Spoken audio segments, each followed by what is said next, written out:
In today's session, we are going to learn about winding up of a company. As far as winding up of a company is concerned, why does it become mandatory? A company is an artificial person created by law. So, for the same reason, a company can be wound up only by the intervention of law. So, that is the reason why there is a separate provision with respect to winding up of companies. Now, in today's session, let us look into this in detail. Now, let us look at the meaning of winding up of a company. Now, as far as meaning of winding up of a company is concerned, it means that putting an end to the life of a company. Now, when the meaning of putting an end to the life of a company, it means that all the assets that are collected are used in order to pay off the debts of the company. Now, this is done mainly by collection of assets of the company.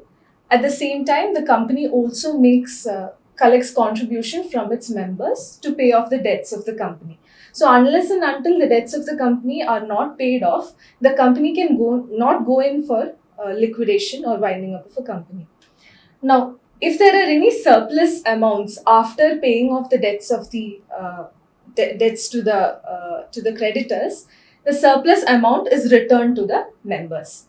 This is how the life of a company is terminated. Now, there is a definition that has been given by Professor LCB Grover regarding winding up of the company. So let us look what that exactly it says.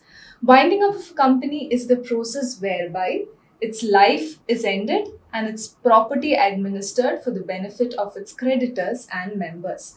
So basically, by winding up, the main purpose by which the winding up is put into action is in order to pay off the liabilities of the creditors as well as the members. So for this purpose, the assets of the company is used up, and at the same time, if that is not enough, contribution is collected from the members.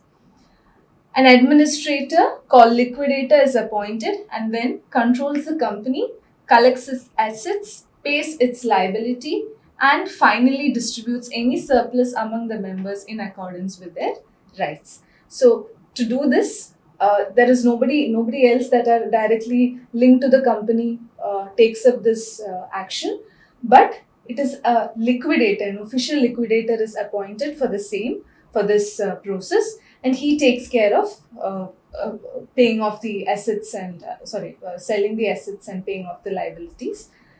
So he takes up this responsibility on behalf of the company. So what are the different modes by which a company is being wound up? So basically there are two modes by which a company is wound up. The first mode is winding up by the tribunal, or otherwise it is known as compulsory winding up. And you have voluntary winding up, where the members voluntarily decide to wind up the company. So in today's session, we are going to focus on compulsory winding up. So what do you mean by compulsory winding up? So when winding up is done by the intervention of the National Company Law Tribunal, then we say that the company has been wound up compulsorily. So this provision with respect to winding up by the tribunal or compulsory winding up is covered in section 272 of the Companies Act of 2013. Now we'll see what this is in detail. Now, when do you say that a company has been wound up compulsorily? So when the National Company Law Tribunal intervenes, if it feels that it is ideal for the company to be wound up or liquidated, then it can be said that the company has been wound up compulsorily. Now, when some persons eligible for the same makes a petition to the tribunal saying that the company has to be wound up, then the tribunal takes up this matter for winding up. Now, when the tribunal is in charge of winding up of the company, it administers and supervises the proceedings with respect to the winding up. Now, let's see what are the different grounds by which a company is wound up compulsorily. So, there are quite a number of points which come under this. So, number one, if the company is unable to pay its debts. So, this is one of the most important and foremost reasons by which a company is wound up compulsorily.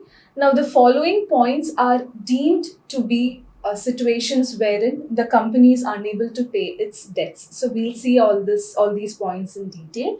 Number one, if the creditor entitled to receive a sum exceeding rupees 1 lakh demands the money in writing and the company does not pay the money within 21 days of the demand. So that is one case with respect to a situation wherein the company is unable to pay its debts. Number two, if execution or other process is turned unsatisfied in whole or in part. And number three, if the tribunal is of the opinion that the company is unable to pay its debts. So those are the situations wherein the company is unable to pay its debts. Now, the second situation is if the company has, by special resolution, resolved that the company would be wound up by the tribunal. So, the company, with the permission of the members through special resolution, it is deciding that the company is going to be wound up and that is going to be taken up by the tribunal. Now, if the company has acted against any of these following points, the interests of sovereignty and integrity of India, the security of the state, friendly relations with foreign states, public order, decency or morality, then also the tribunal has every right to wind up the company. If the tribunal has ordered the winding up of the company as a sick company under Chapter 9. So, if the company is a sick company and the tribunal has ordered a winding up for the same. Now, Chapter 9 relates to rehabilitation and revival of sick companies.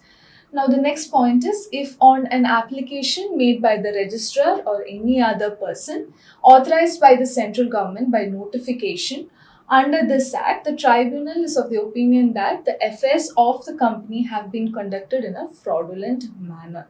So, upon the application made by the registrar or any other person, if the central government by the notification feels that is instructing the tribunal that the company is acting in a fraudulent manner and it is best that the company should be wound up. Next point would be if the company has made a default in filing with the registrar of companies its financial statements or annual returns immediately preceding 5 consecutive financial years.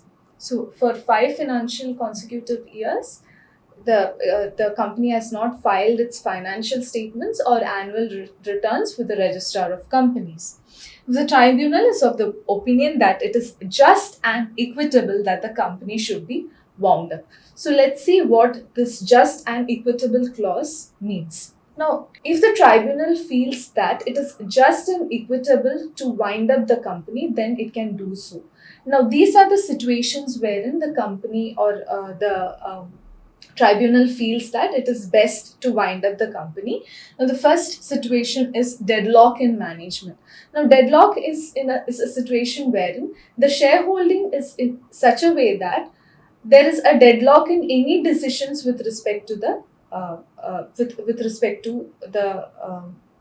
decisions taken in the management. So, if there is a tie between the matters that are discussed for as well as against in the management with respect to the management, then it can be called as a deadlock in management. In this situation, the tribunal can go in for a total wind up of the company. Now, the second situation is loss of substratum. So, loss of substratum means if the subject matter by which the company has been formed does not exist, or if there's no point that the company exists without that intention or objective for which it has been formed, then the tribunal can go in for the just and equitable clause. So it can feel that okay, this is the best way that the company is wound up. Now, the second situation is operation of minority. Now, as far as operation of minority is concerned, if the company is following an oppressive policy against the minority shareholders. So, in this situation also, the just and equitable clause applies. Then if the tribunal feels that the company is following or the company is working in a fraudulent manner for a fraudulent purpose, or it is involved in an illegal business also, the same applies. And finally, if the public interest demands that it is best that the company winds up, then also the tribunal can go in for a winding up under the just and equitable clause. Now, who can file the petition of compulsory winding up is the next number of points that we have to discuss. Now, these are the following parties who are actually involved or who can file a petition for compulsory winding up. Number one, the company. So, when the company goes in for a petition to be wound up, then there has to be a special resolution that is backing up the company. So, unless and until there's no special resolution from that has been made by the shareholders, then the company cannot do it. So, when the company is going in for a compulsory winding up, there has to be a special resolution backing this decision. Number two, any creditor or creditors of the company. Number three, any contingent or prospective creditors of the company. Number four, any contributory.